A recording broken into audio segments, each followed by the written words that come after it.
Zarate is a CBS News national security analyst and joins us this morning. Good morning, Juan. Good morning, Maggie. It seems to me that whenever something like this happens, the first thing that we want to figure out is what can we learn from it. In this case, he only made it to a pre-screening area. The officer stopped him right away. So at least security-wise, Juan, it seems that they couldn't have done anything different.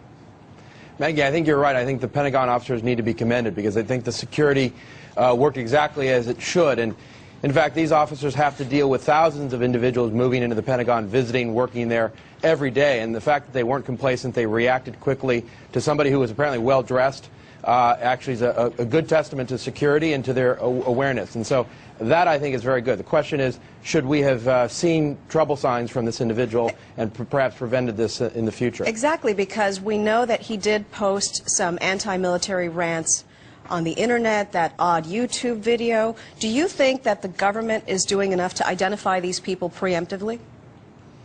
I think it's very hard for the government to ferret out and to find individuals who are acting alone, lone wolves. Unless an individual's on the radar screen, if he has a criminal background, if he's under ongoing investigation, if he's just an individual on the internet posting things, he's not going to be a subject of attention for the government. So it's very hard. And this, I think, puts a premium on family and friends identifying people who may be violent, may be trending toward violence. You're right. It does appear that he was a lone wolf. But what's kind of scary, Juan, is that he seems to be one of an increasing number of lone wolves. Like we saw the guy who crashed his plane into the IRS building in Austin. Is this a trend?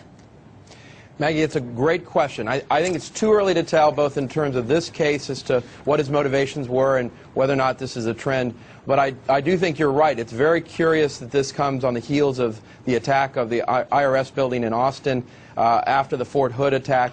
And so there's a sort of an anti-government feel to some of these attacks, even if they are personal grievances. And so we've got to watch this very carefully. I don't know what we can do, though, is the conclusion of the morning, unless the onus is on family and friends to spot it and report it immediately.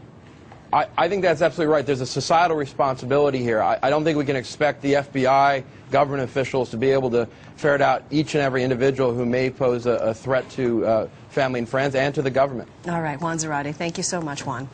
Thank you, ma'am.